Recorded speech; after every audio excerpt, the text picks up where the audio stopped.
Andrew Griffith, President Trump has imposed tariffs on Canada, Mexico and China, and we could be next. Prime Minister's in Brussels tomorrow. Now, what have you thought about Brexit? Is this a moment that we should be drawing closer to the EU? Not especially. I mean, there's a lot of jeopardy for the United Kingdom from what we saw overnight. You know, if the world goes into this era of increasing tariffs, the United Kingdom depends upon free trade. We don't run particular trade deficits with the United States. But clearly, our economy needs all the help it can get at the moment. After this government has come in, they've destroyed confidence, put up taxes. They're proposing lots of extra red tape. So the economy needs help. And one of the big opportunities for the UK right now would be to get much closer to the US, our biggest trading partner. We have a trade deal with the European Union already. So alongside that, a trade deal with the US would be a big win. So I'm not, it's always good to talk, Trevor, but I'm not sure now is the best time for the UK to be putting all of its efforts into talking to the EU rather than with the US. Yeah, but if Mr. Trump is ready to impose tariffs on his closest neighbour, I mean, literally couldn't be closer to Canada, we must be vulnerable. And surely there is a case for reducing the frictions of trade with the EU.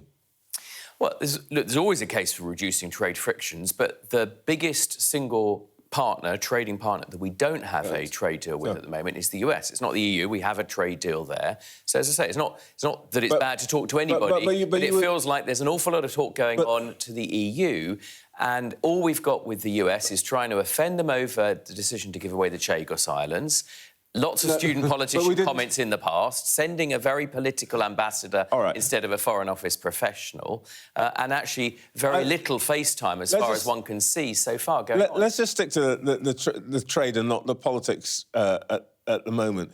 The point is that Mr. Starmer is going to talk to the EU, and there must be a case for saying, let's at least try to make it smoother, because it's a big market, it's close to us. We know that since Brexit, trade with the EU's fallen.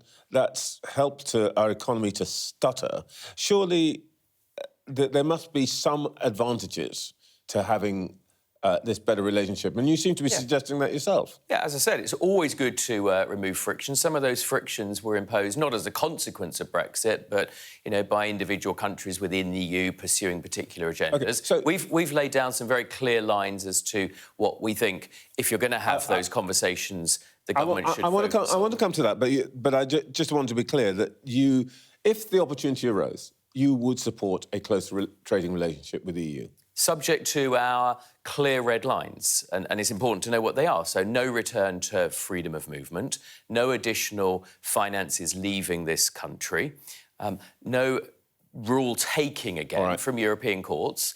You know, there's always been conversations. There's been conversations under each Conservative previous administration to try and remove some of those frictions. They were not necessarily consequences of Brexit, but they were things that the EU imposed, because essentially it's quite protectionist. The reason I'm asking you about this is that since Brexit, it's pretty clear that opinion in the country has changed. And let me show you this. When people are asked whether we should rejoin the EU, whether we should have a closer relationship, it's pretty unequivocal. 55% think we should rejoin.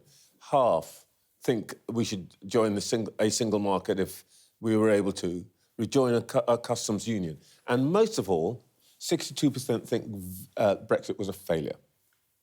Well, I don't think Brexit was a failure. I think, first of all, the ability to make one's own laws, which is something that most modern states have, is never a failure. That's part of democracy.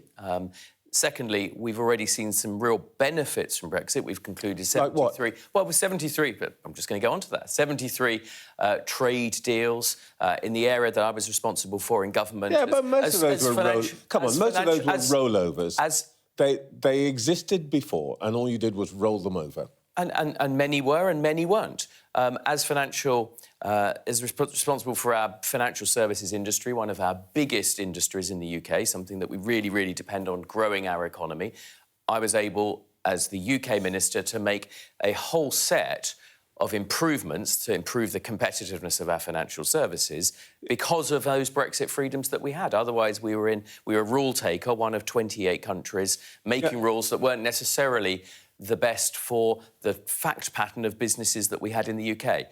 And so many other things. I mean, it's invariably the case that one starts to go through a long list of all the things we've done, and then people interrupt and say, well, you know, there isn't a very long list, Trevor. I'm trying not to interrupt you, but I just want to, if I may, put this to you. This is a response that Brexiteer, people who supported Brexit in your party always give.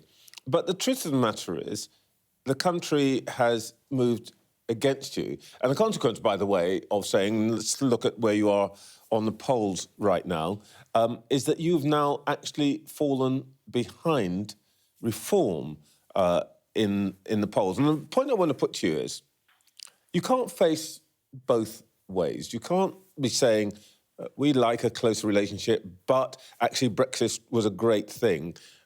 Shouldn't you actually now be clear that whether the Conservative Party now still stands by Brexit or whether it wants to be a bit closer to the EU? Oh, look, I've been very clear. Always try to reduce frictions wherever they exist. By far, the biggest opportunity for us right now is to go and seek a trade agreement with the United States, our largest trading partner by far. But if there are frictions that were put on the United Kingdom by some certain countries in Europe and the Commission as a result of Brexit, by all means try and reduce those frictions. Many of them should never have been there in the first place, Trevor. All right. And I noticed, by the way, amongst the tests that your leaders set, that you've mentioned, the one that isn't there is withdrawal from the European Convention of Human Rights. Well, that's not a question for the conversations that Keir Starmer is having with the European 27 leaders tomorrow. Actually, that's supposed to, he says that's supposed to be about security and defence. I would just question the body language of just constantly rushing off to talk to other European leaders when there's a lot of work to be done in the US. There's a lot of student political comments to overturn of the past. Where is your party on that question? Well, we'll formulate a coherent set of policies that will deal with the whole issue of not just the European Court of Human Rights, but other international treaties, other sources of law, as well as the encroachment of UK law. This whole tendency to sort of shop around, opinion shop, and find different fragments of international laws and treaties and import them into the UK. In a way, the point I put to you before. I asked you, where are you on the European Convention of Human Rights? There could be a yes or no answer there. But the answer you're giving on all of these questions aren't sceptical enough for the people who've defected to reform, and they aren't Euro-enthusiastic enough for people who voted Remain. So actually, the Conservative Party doesn't seem to quite know what it wants to do about Europe anymore. No, I don't think that's true at all. I think that the Conservative Party is the party that delivered Brexit. It's the party that started to make the most of many of our freedoms, but there's a long, long way to go. It's a project of multiple periods in government, and we were derailed by COVID. There are lots of opportunities, and the one thing I'm very, very clear about is that, you know, compared with all of this taking us back to the past, talking about Brexit, which was just the start of a process, the big opportunity right now, you know, where the Prime Minister should be re-diverting his plane tomorrow, lies in Washington with the US, our single largest trading partner. OK, look, the big news of this week was the ONS population projections. We'll have a rise of 5 million people in this country over the next 7 years, all through immigration, which actually Brexit was supposed to bring down.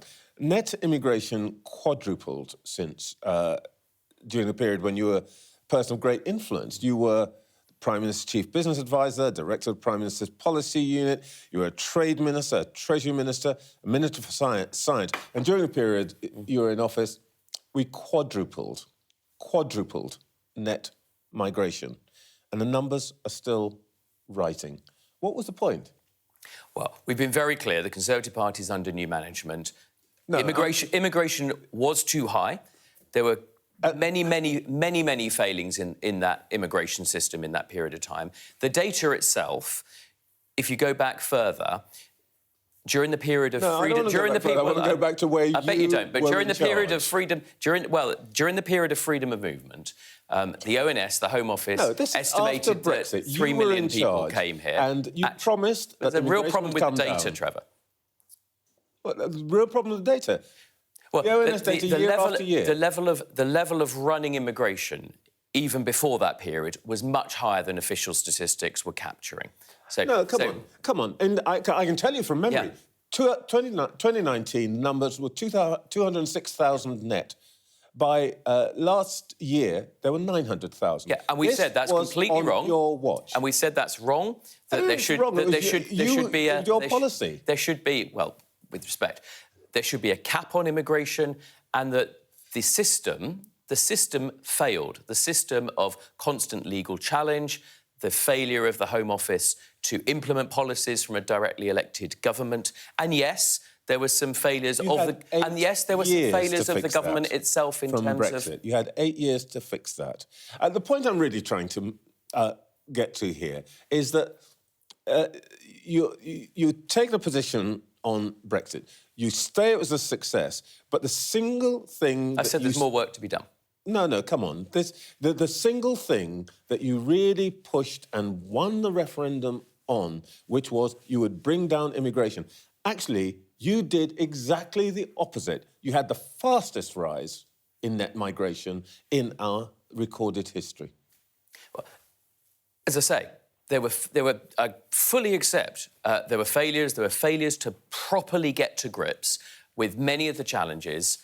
The scope for law courts to undermine the policies of elected governments, failures within the system, within the Home Office, and yes, failures within our government, which is why it's important that we're under new leadership. We've got a very clear policy about a cap on immigration. We've said that this is our home, not a hotel, and that things must be different. And at the next election, we must present a credible plan, show me, not trust me, in order to get to grips with that issue. But there is an important point, is that large-scale mass immigration happened for a long time before that period. All right. And you know that because the Home Office was forecasting 3 million people came here during this period of open borders. Actually, by the time they finished counting the figures, it was closer to 7 million. Andrew Griffith, thanks for your time this morning.